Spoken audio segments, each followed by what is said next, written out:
aka Patters, we just like a zombie apocalypse that, really relatively, right? Every single one comes out of nowhere. Well, here's the thing. We're doing that. We're zombieizing this Netflix feed because we're going into cargo.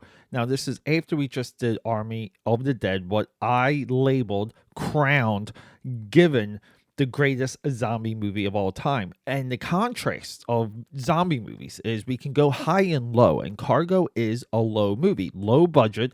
It's in Australia. It looks hot. There's a lot of sun in this movie, and we have two directors. We're going to talk about them, and then I don't know. I'm going to talk about some other things, but we're talking Netflix. We're talking zombies.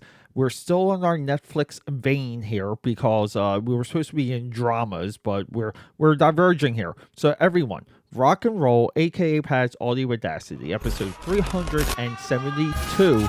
Let's get through that intro. People. I gotta be honest with you. I think I got like pooped out yesterday. Another like 7.5 mile day walking around the city. Tacos, ice cream. I'm going backwards, by the way. So it's ice cream, tacos, art museum, beer, watermelon spiked seltzer, giant Hungry Man barbecue breakfast, vodka Red Bulls, Bud Light lime or Bud Light seltzer limes. And that was relatively my day, all in 90-degree weather. So, yeah, I wanted to get to you a little bit earlier, but it took me some time because I woke up today with a immediate urgency, okay, because I fell asleep watching Shark Tank. I have to watch Shark Tank. Like, not that I have to. I've only seen a fraction of the episodes. I think it's up to like 20-something seasons. It's ridiculous.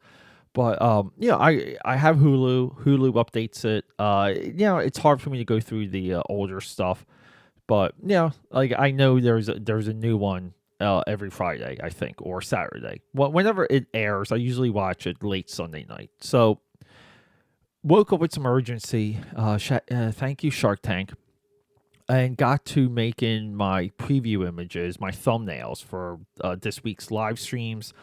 The Eternals teaser trailer hit, which is really like our first look at the movie. And now I'm kind of like, I should do a Eternals live stream tonight on YouTube and go through 3 separate number 1 issues, like one from the like 70s, 80s, and 90s, which is pretty cool. But the Eternals is, if you're not familiar, it's a comic book that no one cared about ever, that they really, really, really, really want you to care about now all of a sudden because it's a, you guessed it, comic book. So that's that. So like I kind of ran myself into a brick wall earlier because like all of those preview images just took way longer. Like woke up with like an upset stomach just from all the crap I poured into it yesterday. And, like that gets fixed in 5 minutes. And then it's like, coffee, I make my morning shake. And, maybe we'll eat today. Probably won't. And, just rocking and rolling. So, last week, Army of the Dead comes out. And everyone gives it, as predicted from episode, if you want to go back, episode 371, predicted description, predicted review, predicted criticism. Which is, it looks cool, but it makes no sense. I don't get it. Now, there's been a couple YouTubers, Jeremy Johns, Jeremy Johns looked like he did understand what was in front of him, but no one went hard into the paint. No one threw some elbows into exactly what this movie was. Which it really is a zombie lore and a zombie mythology that perfectly explains it. Now, this movie kind of does something similar. It gives you like the outskirts of this zombie apocalypse, outback, so to speak. And, there's like medical kits and medical procedures and things to monitor a zombie infestation, which is kind of cool. But, a couple's on the run. They have a baby. They're on a boat. The mommy, these are all plot points I was aware of going into the movie. The mother gets bitten and the dude is stuck with the baby. Now, where I zoned out is when there's just a like like we have to have there was this car accident, doesn't have to happen. The guy blacks out, the mother turns into the zombie while he's blacked out, she bites him, and then they have these watches, like these little like digital watches that count down from like 48 hours. And then they have like equipment, they have a spike, a hydraulic spike that will penetrate the brain, so you can administer that to someone or to yourself. So like it's cool. Like like great element. Look, ever since Mel Gibson, like apocalypse equals Australia. So like we have Road Warrior, we have the original Road Warrior, Mad Max, we have all the knockoffs, and then we have like a movie called Hardware, phenomenal movie, and like like you can put this movie in it. Now, Tank Girl, like these are all of your like yellow apocalyptic movies. Now I say yellow in hue, yellow in tone. This movie falls in line with it. Now, this movie moves very I would say it doesn't move quick enough, and not enough cool things happen to keep your interest. And he runs into this Aborigine girl, and at this point, I stopped watching Cargo. I really stopped watching it because I'm not interested in what happens after that. I just think they were leaning on the girl. They were kind of showing her being almost like a forest nymph, like a creature of the forest, a creature of the wilderness, so to speak. And like, yeah, I was hoping her hook or her introduction or the need for her would overcome like what they were giving me, and I just wasn't interested, and I went right to Mank, watch the Gary Oldman movie, and we'll talk about that in episode 374, because our next episode we're going to stick with the zombie. We're going to do a zombie block. It's going to be hashtag alive, foreign movie. That has a concept of trailer. I'm interested into it. I think it's dubbed, which is fine. But I just wanted to do 3 zombie movies. The first one, Army of the Dead, I'll say it again, greatest zombie movie of all time. This movie, if you were being paid to review it, like watch it through. I think as an audience, as a bystander, just as someone sitting down wanting to be entertained, which is always my frame when I go into a movie, is show me something, like show me some escapism, bring me out of this tortured world that I was born into. Cargo does not do it. It doesn't.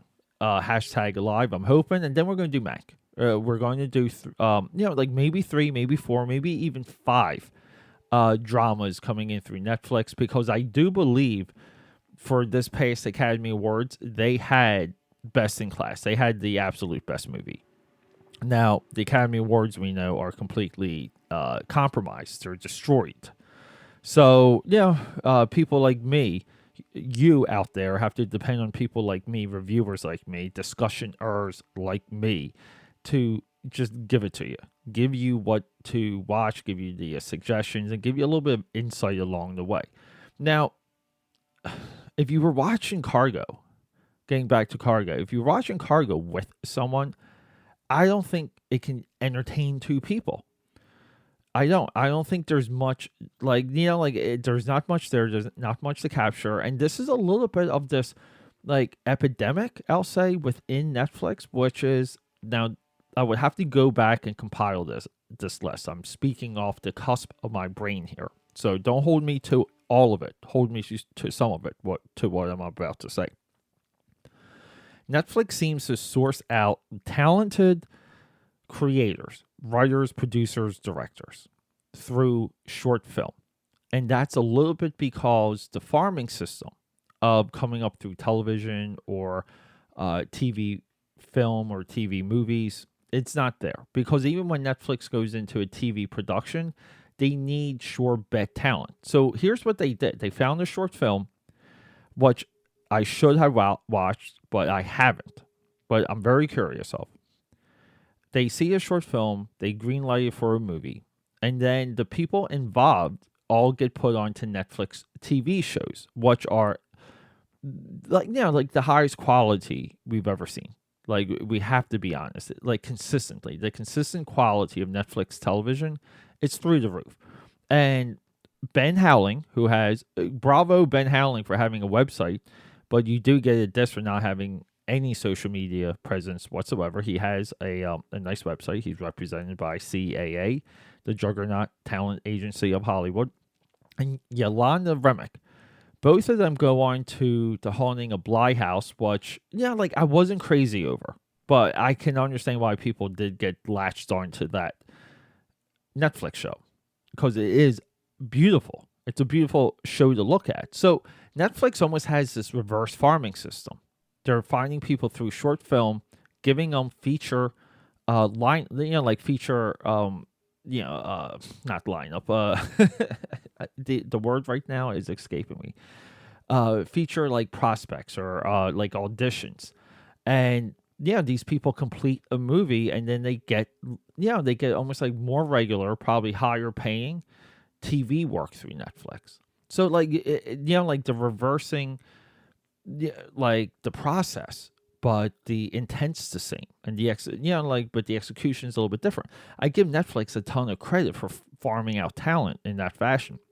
Now, I would like to go into more of a deeper study and see how regular this is, because I'll tell you right now, and I have said this a few times, Netflix directors are tough to Google. And I think this is the reason, because there's not much to Google them on, and they get these like big movie premiere chances, auditions, so to speak, and they get moved into the TV work. And before, it was always the opposite. It would be like when your career was on the downward spiral, when you were slipping, you got TV work. If you ever watch HBO's Entourage, like, this is a sentiment that even echoes within that show for that reason. It was always a number two. Okay, and you were looked down upon within the ranks of Hollywood if you went that course. That doesn't mean you don't become rich on the downward spiral, because you do. So, everyone, I can't recommend Cargo. Tomorrow is #alive. Subscribe, support, leave a comment. Find me on social media, AKAPAD, Uzi Susie on Etsy, Dark Hero on Indiegogo, Trial by Fire on Indiegogo. These are all your projects your boy here is vastly a part of. So let's do it. Let's rock and roll. And I love you.